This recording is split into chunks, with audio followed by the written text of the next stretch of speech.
Rob Tebbutt for Boxing Social. Delighted to be joined here today by Frank Warren. We're at the Deontay Wilder Tyson Fury press conference in London. Started off quite spicy there, Frank. It was a bit lively, wasn't it, to say the least? Seen some rather interesting photos of you trying to split them two up in the middle. How was that? I think that's my natural instinct to stop the fight from happening. They're not getting paid for that. They get paid on the 1st of December. It seems a little bit strange. Admittedly, the fight's been talked about for a long time, but we're here now. There's Wilder Fury posters everywhere. Deontay Wilder here, Tyson Fury here. How does it feel to finally get this up and running on its feet? Well, I always said it was going to be up and running. It's been up and running on its feet since we signed for it. There's only other people who said it's not going to happen. They don't believe it's going to happen. Well, you know, we said it was on. That old famous phrase of mine, and it's now been proved to be on. We're here today. We've had a really good press conference. Speaking about the press conference, both men not holding back. Do you think there's any chance of either one of them getting into the other one's head before they fight? Well, I think there's a lot of that going on, but who knows? I mean, hopefully that'll be the case with Tyson. But he's really up for the fight, as you can see. Mentally, he's there. That's the most important thing. And funny, Lou DiBella, who's part manager of Wilder, or promoter, he said to me when we were talking, it's a thing where somebody, when they're with Tyson, that he feels he's in a better place now than he's ever been because everything in his life seems to be settled. So mentally, he's in a good place. So fingers crossed, that's going to make the difference. I just spoke to Stephen Espinosa, who said to me that this is one of the biggest fights he's ever been involved in. Would you agree with that? I certainly do. It's the best fight in the best. You've got the lineal champion, the guy who beat the guy, fighting a 40-0 American fighter who's got a devastating puncher. And these guys have shown they've got the balls to step up to the plate and make it happen. They've done that. How did we end up on LA? Last time I spoke to you, very coy, you said it's either Las Vegas or New York, yet we're in LA. How did that happen? It happened because that was one of the reasons it took us so long to determine when we had the press conference, because we were sorting the venue out. But we're in a great venue, Staples Center. It's where Lennox Lewis had that great fight against... What's happened there? It's where he had that... It just pushed us all over it, don't worry about us. It's where Lennox Lewis had that great fight against Klitschko. So it's the same venue.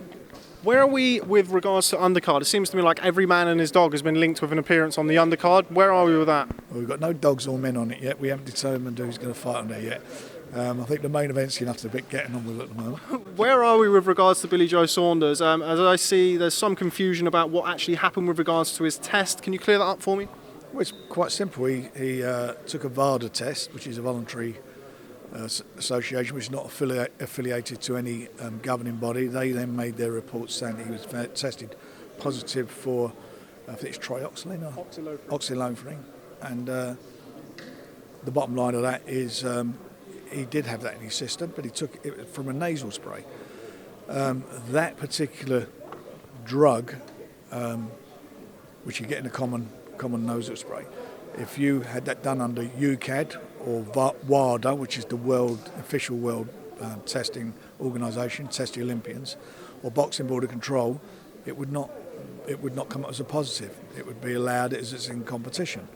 So that's the state of play, and we obviously are not. We want to make sure that the fight takes place. We're working hard to make it happen. And everybody seems to be on the same page, unless they're all kidding us or lying to us. Matchroom, the promoters, they want the fight to happen. They say they've got no problem with it because they recognise he's licensed, and he's licensed to box by the British Boxing Board of Control.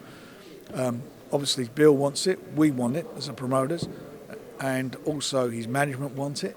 And I understand Andrade wants it, so there shouldn't be a problem. This is a situation where Vada, because of the way they test it and the way their rules are totally different and out of whack than everybody else's. So that's the problem. Just staying with that, just clear this up for me. So Vada and WADA are two separate entities. Vada do the testing. They all do testing, but Vada is a voluntary testing, but a lot of boxers sign up for. WADA is the world governing body. There's also, like, you've got UCAD, which is the UK anti-doping. You've also got an American anti-doping. All of them have the same criteria for this substance, of whether it's in competition or not. Vada is the only one that is different. With regards to that, though, when an opponent or when a fighter signs up for Vada testing, they do get submitted with a list of substances. I believe oxylothrone is on the Vada test. Is that just naivety on Billy Joe Saunders' part? I believe that that may be the case. But having said that, he's not banned from boxing, and it's a nasal spray. He's not juicing.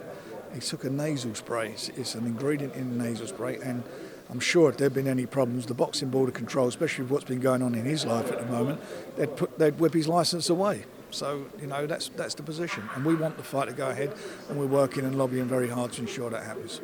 Yes or no? Fight going to happen? I believe so. I don't see any reason why it shouldn't happen. I really don't. It should happen.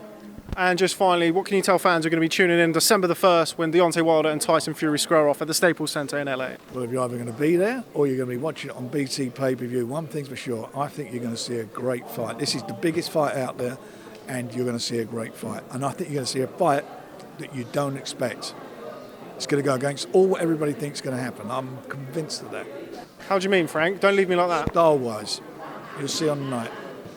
Keeping it coy as always. Frank Warren, thanks very much for speaking to Boxing Social. Look forward to catching up with you soon. Take care. Thank you, young man. Be good, Rob.